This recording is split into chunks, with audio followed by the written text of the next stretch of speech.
Welcome to Hop Comedy. Hello friends, स्वागत है आपका हमारे चैनल हर कॉमेडी में। आज हम जाने वाले हैं घृष्णेश्वर मंदिर। तो चलिए चलते हैं और भगवान जी का आशीर्वाद लेके आते हैं। घृष्णेश्वर मंदिर आने के लिए अगर आप अपनी गाड़ी से आ रहे हैं पेट्रोल फुल करा लीजिएगा, क्योंकि हम हाईवे में होके आते हैं। और नितिन गडकरी जी ने जो रोड्स बनाई है बहुत अच्छी हैं। और तो सिर्फ आने का टोल ही आपका 1050 रुपये लगेगा। देखिए आपने टोल कराई हुई है गाड़ी की पेट्रोल से, जैसे भी आ रहे हैं वही खर्चा है। फिर यहाँ पे आने के बाद हमने मयूर रेजिडेंसी बुक किया था। अच्छा है, बाहर से देखने में उतना नहीं लगेगा, लेकिन अंदर से रूम बहुत अच्छे हैं। तो वो आपको पड़ेगा 1700, कहीं और करते तो 1000 और 1200 रुपये में भी आपको रूम्स अवेलेबल हैं। डिपेंड करता है आपका जो भी बजट रहेगा। तो गांव जैसा एरिया है, शाम के टाइम पे जल्दी बंद हो जाता है। बाहर खाने पीने का अच्छा खासा खाना आपका 1050 में हो जाता है। तो वो भी आपकी चॉइस पे डिपेंड करता है। नॉर्मल खाना है, बड़ा पाव, इडली, वो वाले ऑप्शंस भी हैं, तो बजट आपका और कम हो जाता है। तो जो भी आपका बजट है उसके अकॉर्डिंग आप अपना खाने पीने का भी देख सकते हैं। अभी दर्शन करने जा रहे हैं घृष्णेश्वर मंदिर, शिव जी भगवान के ज्योतिर्लिंग है। ये भी एक तीर्थ है। 8 बजे आरती होती है, तो हमें जल्दी पहुंचना है, क्योंकि आरती के बाद वो लोग दर्शन बंद कर देते हैं।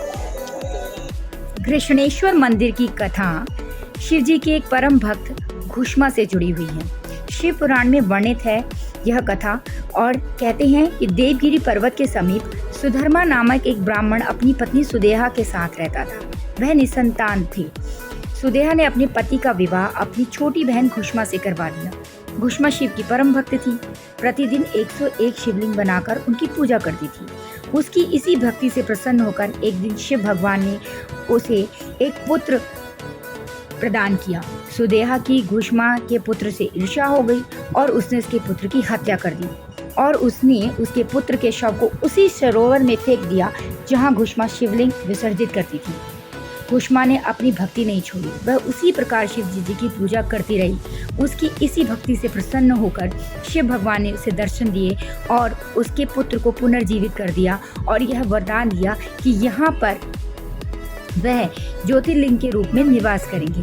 तब से यहाँ पर 12वें ज्योतिर्लिंग के रूप में शिव जी की पूजा की जाती है। श्रद्धालु बड़े प्यार से आते हैं, दर्शन करते हैं और अपने जीवन का कल्याण करते हैं। यहाँ पे मैंने घृष्णेश्वर मंदिर के एक खाली फ़ोटो लगाया है बाहर से लेकर के, क्योंकि हमें अंदर जाना अलाउड नहीं था। हमारा फ़ोन बाहर ही रख लिया गया था, और फ़ोन को यहाँ पे बाहर रखने के 10 रुपये चार्ज इन्होंने किए थे। तो सेफ्टी तो रहती है, फ़ोन हमें बाद में मिल गया था, उसका कोई टेंशन नहीं है।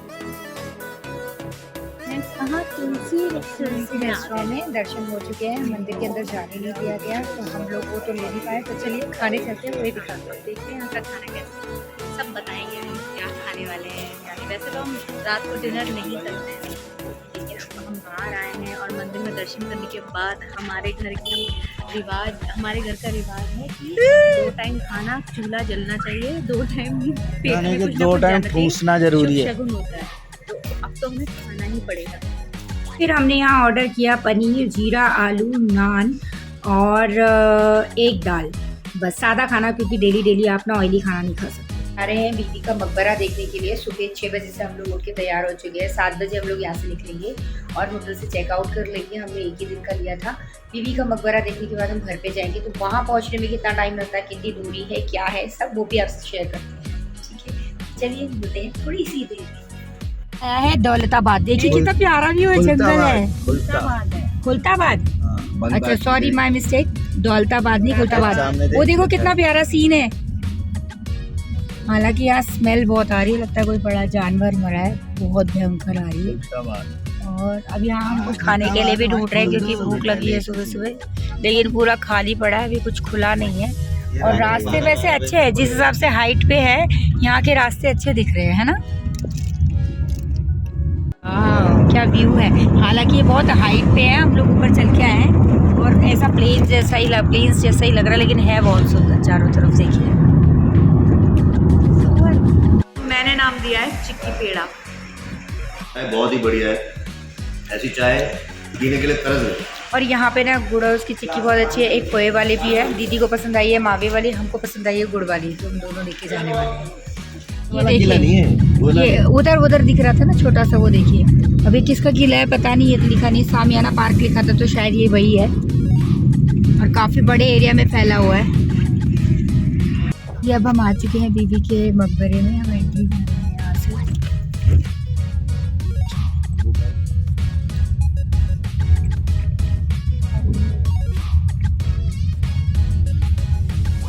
बनाया तो अच्छा है।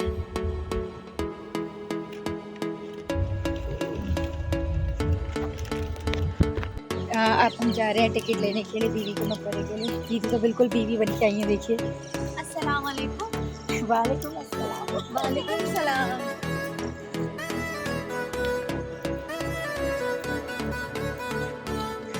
ये देखिए दीदी बोल रही हैं अगर मैं औरंगजेब होती ना तो समंदर किनारे बनाती। बताइए दीदी क्या क्या है आपकी ख्वाहिशें? नदी हो या समुद्र के आसपास बनवाया जाता मकबरा ना, और जैसे ताजमहल है जैसे नदी के किनारे जो है, लेकिन ये भी बहुत खूबसूरत है। अब हम जाके देखेंगे। पूरे राजा महाराजाओं वाली फीलिंग आ रही है।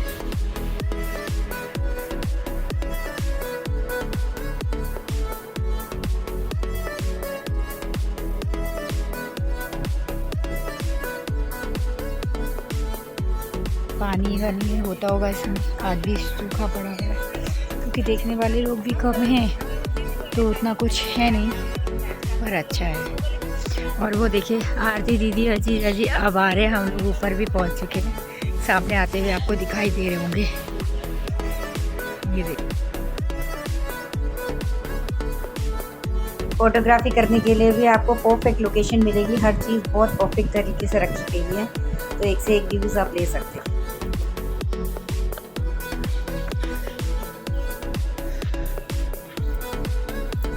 अच्छा नीचे को भी रास्ता जाता है पर बंद किया हुआ है।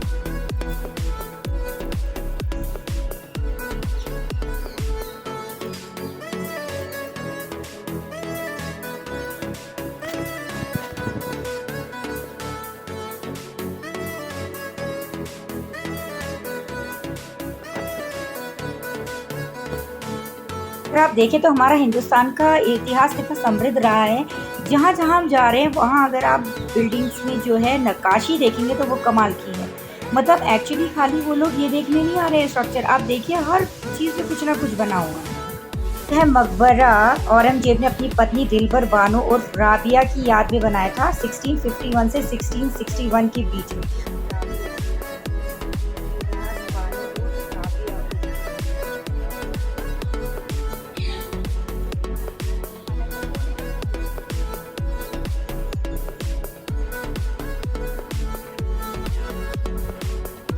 यहाँ साइड में आरती दीदी और जीजा जी फोटो सेशन करने में लगे हुए थे, क्योंकि ऑब्वियस सी बात है बिल्कुल ऐसा लग रहा था जैसे वैसे इसको कहा भी जाता है ताजमहल की कॉपी। उसके बाद हमने सोचा थोड़ी बहुत फोटोज हम भी खिंचवा लें, तो हम लोगों ने भी खिंचवाई।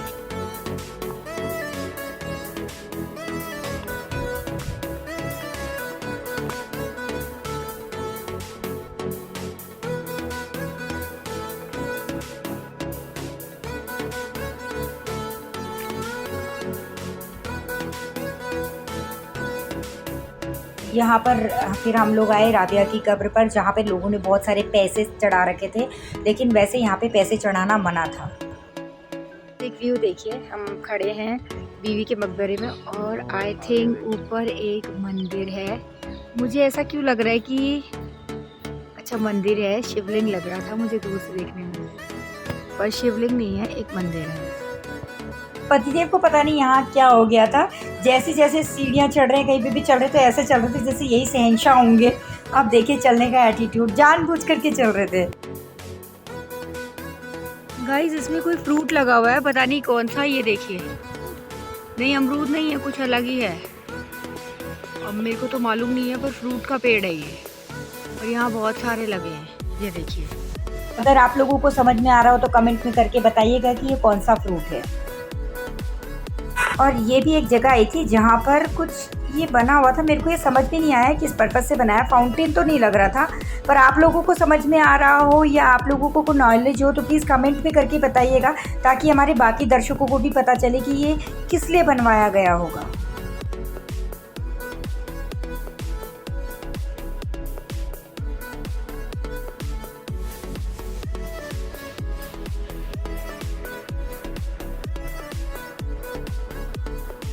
आरती दीदी का टोकन खो गया है, आरती दीदी फंस गई है। आप अंदर ही रहिए, वो आपको पसंद कर रहे हैं। टूर खत्म हो गया लेकिन हमारी मस्ती खत्म नहीं हुई है। गाड़ी में डांस करते हुए जा रहे थे। एक रीज़न ये भी था, जीजा जी कह रहे थे वो ड्राइव करते करते इतना थक गए हैं तो इससे क्या थोड़ी बोरियत नहीं होती है, नींद नहीं आती है, इससे वो डांस कर रहे थे। फिर हम लोगों को भी देख के जोश चढ़ रहा था तो हम लोग भी मस्ती कर रहे थे। ये देखिए रास्ते पे रुक के यहाँ पे फ़ोटो सेशन चल रहा है और सीनरी इतनी अच्छी थी इसलिए हम लोग रुक गए हाईवे पे ही और फ़ोटो चल रही हैं।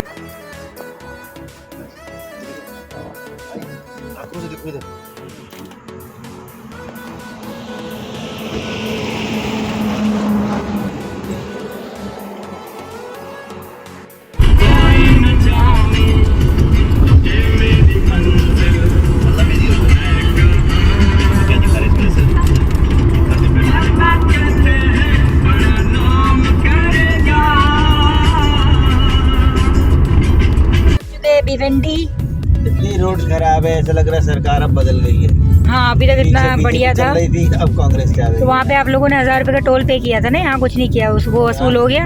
उसके बाद यही सड़कें मिलेंगी आपको। 1000 रुपये खा गए हमारे।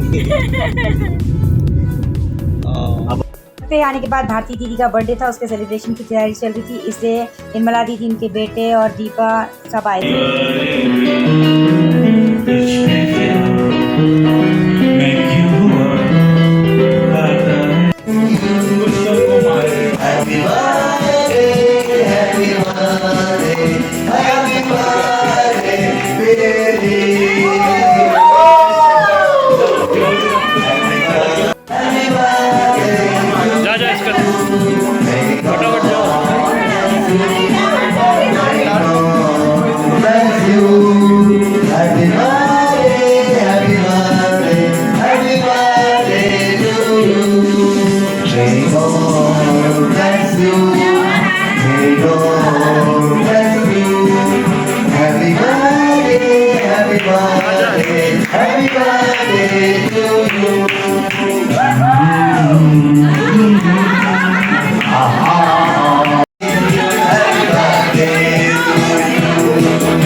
आज के ब्लॉग में बस इतना ही। तो आज के दिन में बहुत कुछ रहा। कृष्णेश्वर मंदिर गए, फिर उसके बाद दीदी का मकबरा, फिर था भारती दीदी का बर्थडे। सारे दिन में कितना कुछ था, बहुत मजा आया। प्लीज़ लाइक कीजिएगा, शेयर कीजिएगा, सब्सक्राइब कीजिएगा और मैंने जहाँ पे आपको बोला है वो कमेंट भी ज़रूर कीजिएगा। अगर आपको थोड़ा बहुत भी उस बारे में नॉलेज है तो हमारे बाकी व्यूवर्स को भी उसके बारे में पता चले। Thank you, bye bye.